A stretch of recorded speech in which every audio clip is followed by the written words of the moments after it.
আল্লাহ পাক বললেন দুটি আমল বিনিময়ে জান্নাত। সুবহানাল্লাহ বলেন। এক নাম্বার আমল হলো আল্লাহ বলেন বিসমিল্লাহির রহমানির রহিম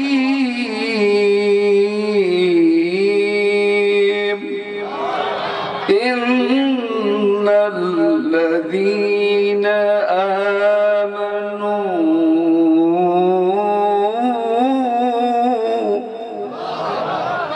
আল্লাহ বললেন নিশ্চয়ই আমি আল্লাহর উপর ঈমান আনতে হবে। আমরা ঈমান এনেছি কারা? একটু হাত তুলে দেখান তো। তারা তোলেন, ঠস ঠস করে তোলেন। একটা হাতও নিচে রাখবেন না, তোলেন, দুই হাত তোলেন, এরকম করে তোলেন, তোলেন, এরকম করে। আল্লাহ এই হাতগুলাকে ঈমানদার হিসেবে কবুল করুন। নামান হাত। আমি আমার ভাষায় বলি আমরা ঈমান আনি নাই, পাইছি। পাওয়া জিনিস আর আনা জিনিস এক নয়। নবীরা, নবী সাহাবারা ঈমান এনেছেন। নাম বললে চিনবেন, সাহাবীর নাম বলবো। মসজিদে আজান দিতেন, নাম কি? বেলালকে চিনেন কারা কারা? হাত তোলেন তো। দেখেন কতগুলো হাত তুলছে, মানে বেলালের সাথে ছোটবেলার খেলাধুলা করছে। সম্মানিত ভাইয়েরা, আমরা বেলালকে দেখি নাই, কিন্তু বেলালের ঈমান দেখেছি। বেলালের অপরাধ লা ইলাহা ইল্লাল্লাহু মুহাম্মাদুর রাসূলুল্লাহ, হুকুমদাতা, আইনদাতা, বিধানদাতা, কর্তৃত্ব নেতৃত্বের মালিক উমাইয়া নয়, আবু জেহেল নয়, আবু সুফিয়ান নয়, উতবা নয়, সাইবা নয়। মানব রচিত আইন দিয়ে বেলালকে আটকাই দিবে ঈমানের পথ থেকে। বেলাল এই সিদ্ধান্ত নিলেন, হুকুমদাতা, আইনদাতা, বিধানদাতা, সমস্ত কর্তৃত্ব নেতৃত্বের মালিক কেবলমাত্র সবেমাত্র তিনি, যিনি আমাকে আপনাকে আসমান জমিন পাহাড় পর্বত নদী নালা সৃষ্টি করেছেন, তিনি হলেন আমার আল্লাহ। জোরে বলেন। এমন সিদ্ধান্তের কথা যখন জানাই দিল, উমাইয়া আর বিলম্ব করলেন না, বেলালকে ধরে ফেললো। বেলালকে ধরার পর মারপিট আরম্ভ করলো। মারতে মারতে শরীর থেকে বেলালের রক্ত ঝরাইতে লাগলো। উমাইয়া ডাকতে বলেন, বেলাল আর কত শরীর থেকে রক্ত ঝরাবার? বেলাল বলেন, যত রক্তে আমার আল্লাহ খুশি হবে তত পরিমাণ রক্ত দিব, বিনিময়ে আমার আল্লাহ আর রাসূলকে ভুলে যাব না। যত পরিমাণ রক্তে আমার আল্লাহ খুশি হবে তত পরিমাণ রক্ত দিব, বিনিময়ে আমার আল্লাহ আর রাসূলকে ভুলে যাব না।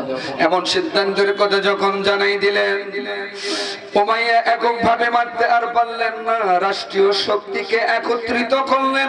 সেই সময়ের প্রাইম মিনিস্টার, প্রধানমন্ত্রী হলো আবু জেহেল। ওরা যখন নিজেরা পড়ে নাই, অপর শক্তি দিয়ে এই দেশের শীর্ষস্থানীয় আলেম ওলামাদেরকে ফাঁসির মঞ্চে হত্যা করেছে। বিএনপির স্থায়ী কমিটির অন্যতম সদস্য জনাব সালাউদ্দিন কাদের চৌধুরী, আল্লাহ তাকে শহীদি মর্যাদা দান করুন, বলুন আমিন। উনি একটা দায়িত্বহীন কণ্ঠে ঘোষণা দিয়ে বলেছেন, এই ট্রাইব্যুনালটা যেন নষ্ট না হয়, এই ট্রাইব্যুনালটা যেন অব্যাহত থাকে। তার মানে উনি জানতেন আমরা নিরপরাধ। আমরা 1971 সালে নারী ধর্ষণ করি নাই, অগ্নি সংযোগ করি নাই, বাড়িঘর লুটপাট করি নাই। কথা বলেন, কথা ঠিক কিনা?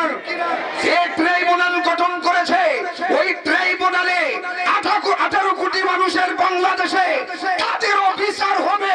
কয়েকদিন পূর্বে আমরা দেখেছি তাদেরও রায় ওই ট্রাইব্যুনালে হয়েছে। কথা বলেন, কথা ঠিক কিনা?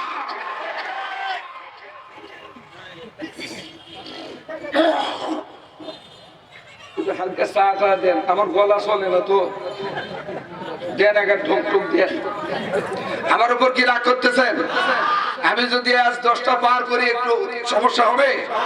আমাকে সবসময় ডাকলে কি পাবেন? কিন্তু আমি তো এখানকার নিয়মিত বক্তা, ঠিক কিনা?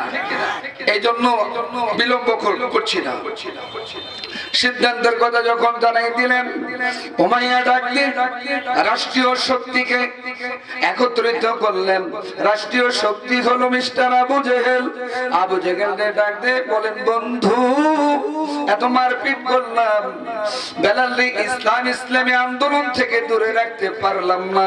বলছেন তুমি পারবা না, আমার দুইজন মাস্তান আছে। মারহাবা বলেন। কয়জন মাস্তান? দেখবেন প্রতিটা দলের নেতা কর্মী যারা একটু ভদ্র হয়, আর নেতার সেলার গরম যে এত হয়, মানে টিকে থাকাই মুশকিল। ওরে এত গরম, ওরা নাকি পালায় না। শেষ পর্যায়ে এমন একটা পর্যায়ে আসলো, হেলিকপ্টার ছাড়া আর ওদের জীবনে বাঁচে না। এত নরমাল ঠিক বললে কি ওরা পালাবে? আওয়াজ দিয়ে বলেন কথা ঠিক কিনা, আরো জোরে। আজকে আমাদের মাঝে ভুল ধারণা, এই ভুল ধারণাকে নিরসন করতে হবে। আমরাই ভাই ভাই যারা এখন বর্তমান আছি, ছোট ভাইয়ের ভুল হবে বড় ভাই সংশোধন করবে, বড় ভাইয়ের ভুল হবে ছোট ভাই একটু মশওয়ারা দিয়ে সংশোধন করবে। আমরাই যদি একটু মারামারি করি, গন্ডগোল ফাসাদ করি, ওরা তো সুযোগ বুঝবে। কথা বলেন ঠিক কিনা? এই 5ই আগস্টের এই বাংলাদেশে কাউরে সুযোগ ওইভাবে দেওয়া হবে না। আপনারা স্পষ্টতম ভাষায় বুঝে নেন, ইতিপূর্ব থেকে বড় বড় লিডারেরা সবাই এক জায়গায় আছে, এখনো এক জায়গায় আছে। আলহামদুলিল্লাহ বলবেন না? কিন্তু শুধুমাত্র আমাদের মাঝে একটু মতের পার্থক্য, এগুলো ভুলে যান। এই দেশটাকে আমরা সবাই মিলে গোড়াই। কথা কয় না, আরো জোরে বলেন। সম্মানিত গভীর মনোযোগ, ভালো করে মন দিয়ে কান দিয়ে শুনবেন। এবার উমাইয়া ডাক দেওয়াই আবু জেহেল দুইজন লিডার, দুইজন মাস্তান নিয়ে আসলেন। এই দুইজন মাস্তানের নাম হলো, একটার নাম উতবা আর একটার নাম সাইবা। উতবা আর সাইবা বেলালকে ধরে, হযরত বেলালকে ধরে ফেললেন। ধরার পর মারপিট আরম্ভ করলেন। মুফাসসিরগণ বলেন, মারতে মারতে বেলালের শরীর থেকে চামড়াগুলো যখন উঠতে আরম্ভ করে, উতবা সাইবা মার ব্রেক দিয়ে বলেন, বেলাল আর কতবার খাবি রে? শরীর থেকে তো তোমার চামড়া গুলো উঠে। বলেন, যত মারবি মার, প্রয়োজন বোধে মারা যাব, শহীদ হয়ে যাব, এরপরও বাতিল সরকারের কাছে বেলাল মাথা নত করবে না। এমন সিদ্ধান্তের কথা যখন জানাই দিলেন, আবু জেহেল বলেন যে না না, এই শাস্তি দিয়া ইসলামী আন্দোলন বন্ধ করা যাবে না। লিডার কি করতে হবে?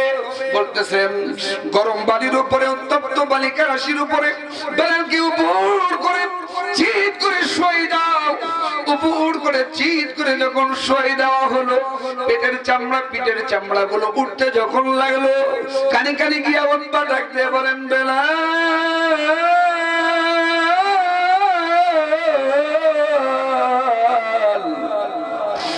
এখনো সময় আছে রে, আমাদের হাতে জীবন দিবি না, আল্লাহ আর তার নবী মুহাম্মদ রে ভুলে যাবি। বেলাল ডাকতে বলেন, শহীদ হয়ে যাব, বিনিময়ে আমার আল্লাহ আর নবীকে ভুলে যাব না। জোরে কন্যা সুবহানাল্লাহ। সম্মানিত ভাইরা, গভীর মনোযোগ। এমন সিদ্ধান্তের কথা জানিয়ে দেওয়ায় আবু জেহেল সরকার প্রধান ডাক দিয়ে বলতেছেন, বুঝতে পেরেছি, বেলালকে এমন শাস্তি দিয়া ইসলামী আন্দোলন বন্ধ করা যাবে না। বেলালের বুকের উপর একটা বড় পাথর উঠাই দাও। পাথর যখন উঠাই দিল, বেলাল নিঃশ্বাস নিতে পারে না রে। কখন যেন বেলাল দুনিয়া থেকে বিদায় নিয়ে চলে যায়। এরপরেও বেলালকে ডাকতে বলেন, বেলাল এখনো সময় আছে। বেলাল বলেন, জীবন দিব, প্রয়োজন বোধে শহীদ হয়ে যাব, আল্লাহ আর তার নবী মুহাম্মদ রে ভুলে যাওয়া সম্ভব নয়। এমন কথা বলাই আবু জেহেল বলছেন, বুঝতে পেরেছি, বেলালের মুখটা যদি বন্ধ করে দেওয়া যায়, জন্মের মতো ওই বেলাল আল্লাহ আর তার নবী মুহাম্মদ রে ডাকতে পারবে না। বেলাল শুনতে পেয়ে বলেন, রে আবু জেহেল, রে উদ্বা, রে সাইবা, তোরা আমার মুখটা বন্ধ করে দিতে পারিস, অন্তর থেকে আমার আল্লাহ আর নবীকে মুছে ফেলাইতে পারবা না। মারপিট, হাঙ্গামা, দাঙ্গা, জেল, জুলুম, জরিমানা, এরপরও আপনি খনিকে ইসলামী আন্দোলনের নেতাকে দমাই রাখতে পারেন, কিন্তু অন্তর থেকে, মন থেকে আল্লাহ তার নবীকে ভুলে দেওয়া সম্ভব? এমন সিদ্ধান্তের কথা যখন বেলাল জানাই দিলেন, বেলালের উদ্দেশ্যে আবু জাহেল সরকার প্রধান বলেন, উদ্বারে বাজারে যাও, 18 ইঞ্চি